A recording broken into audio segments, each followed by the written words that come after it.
Halo teman-teman, selamat datang di vlog saya. Nah, hari ini dan kali ini kita akan membahas terkait tentang kelemahan dan kelebihan terkait tentang Orde Baru. Apa sih dampaknya terhadap kita? Nah, mari kita tanya-tanya. Di sini saya bersama Nengsi. Menurut Anda, bagaimana sih kelebihan dari Orde Baru tersebut? Menurut saya, kelebihan dari Orde Baru yang pertama itu pertumbuhan ekonomi. Pada masa era Orde Baru, pertumbuhan ekonomi itu menjulang tinggi dan stabil.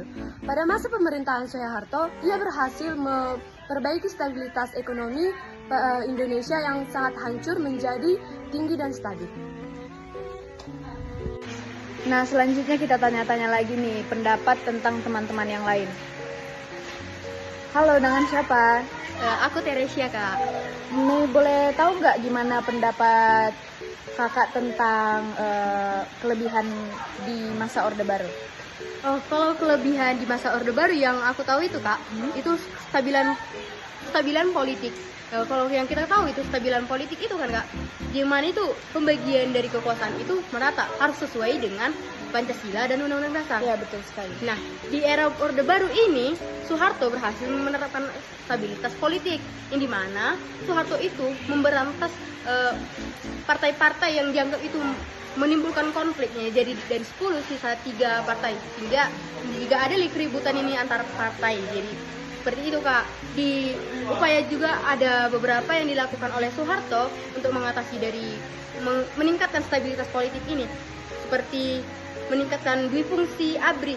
Jadi kalau ada pemilihan umum, jadi ABRI itu bisa bertugas mengamankan pemilihan umum, kayak gitu, Kak. Wah, bagus sekali nih pendapatnya. Terima kasih, Kak. Sama-sama, Kak. Nah, tadi sudah orang kedua. Sekarang kita tanya orang ketiga bagaimana pendapatnya mengenai tentang kelebihan dari masa Orde Baru. Nah, gimana sih pendapat kamu tentang kelebihan di masa Orde Baru ini? Nah, menurut aku sih, Kak, itu dalam pembangunan infrastruktur. Nah, Soeharto berhasil membangun infrastruktur di berbagai wilayah seperti jalan, jembatan, bandara, dan pelabuhan yang bertujuan untuk memfasilitasi dan mendukung kelancaran masyarakat dalam bidang sosial maupun ekonomi. Itu aja sih, Kak, yang tahu. Oke, terima kasih ya atas pendapatnya. Nah, kita tanya-tanya lagi nih orang keempat. Bagaimana pendapat dia tentang kelebihan di masa Orde Baru ini?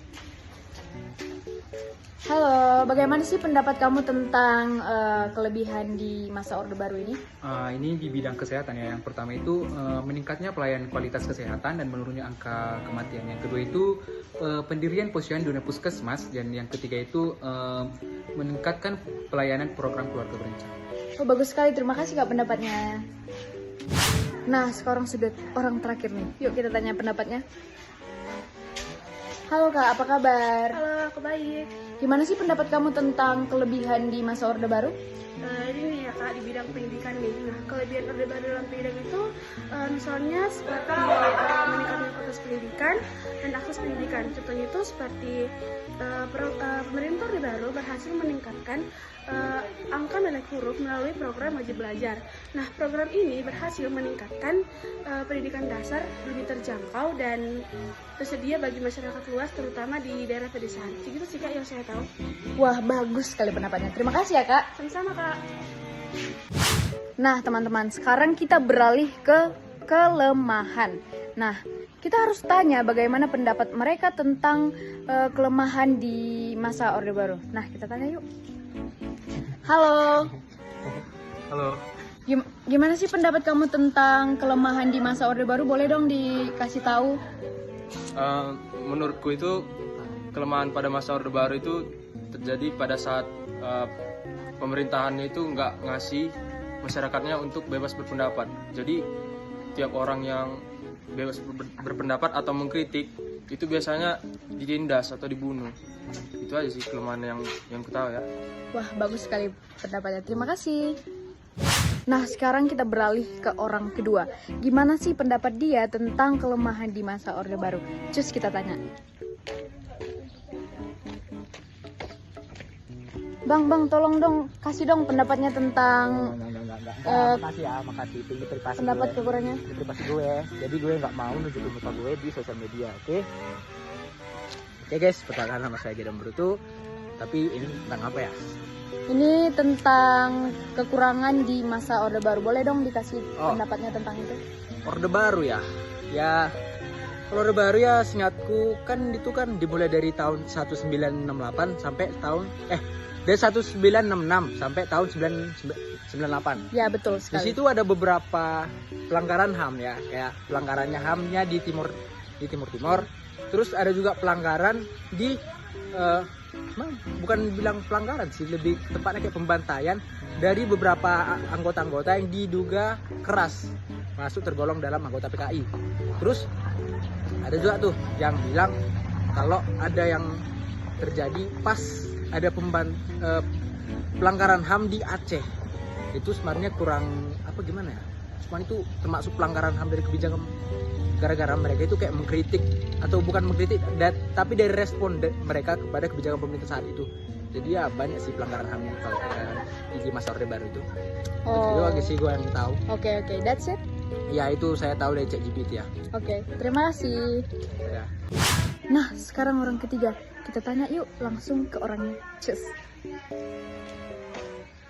Halo, gimana sih menurut kamu tentang kelemahan di masa Orde Baru? Boleh dong dikasih pendapatnya? Yaitu kelemahan di masa Orde Baru itu tingginya angka kemiskinan dan juga pengangguran. Hal ini disebabkan oleh populasi manusia yang semakin tahun semakin bertambah di Indonesia, dan juga kesenjangan pendidikan dan juga kurangnya keterampilan dalam bekerja. Jadi sehingga setiap mahasiswa yang telah lulus tidak langsung dapat bekerja karena kurangnya keterampilan dalam bekerja. Itu doang? Oke, terima kasih. Oke, next sekarang orang keempat. Yuk kita tanya langsung. Halo Kak. Iya Kak. Boleh dong dikasih tahu pendapatnya tentang kekurangan di masa Orde Baru? Oh, yang aku tahu nih ya Kak, otoritarianisme. Di mana di sini pada masa jabatan Soeharto, Soeharto ini memegang memegang lembaga. Di mana dia itu memegang lembaga yudikatif, eksekutif, yudikatif dan lain-lain. Dan di mana pada masa jabatan ini juga Soeharto itu memegang tidak bisa berbicara sedikit pun, karena jika ada yang berprotes ataupun yang mengkritik itu bakal diberikan sanksi Kak. Cuman itu sih Kak yang aku tahu. Oke, bagus sekali. Terima kasih ya Kak. Iya Kak. Nah, sekarang kalian pasti kepo siapa orang kelima atau orang terakhir itu. Nah, orang yang terakhir itu adalah aku. Sekarang aku pengen ngasih tahu opini atau pendapat aku tentang kekurangan atau kelemahan di masa Orde Baru. Nah, menurut aku kekurangannya atau kelemahannya itu adalah kurangnya transparansi dan akuntabilitas. Nah, transparansi itu adalah keterbukaan dan akuntabilitas itu adalah tanggung jawab. Nah, kalau kurangnya transparansi itu bagaimana kita sebagai rakyat tahu tentang kebijakan apa yang diambil oleh pemerintah. Kita kan tidak tahu apakah mereka sewenang-wenang begitu. Nah, dan akuntabilitas ini kalau kurangnya tanggung jawab, kita tidak tahu apa yang dilakukan oleh pemerintah di jabatan yang di atas sana. Nah, kalau kurangnya keterbukaan itu, mereka bisa menyalahgunakan wewenang. Maka muncullah korupsi. Itu saja.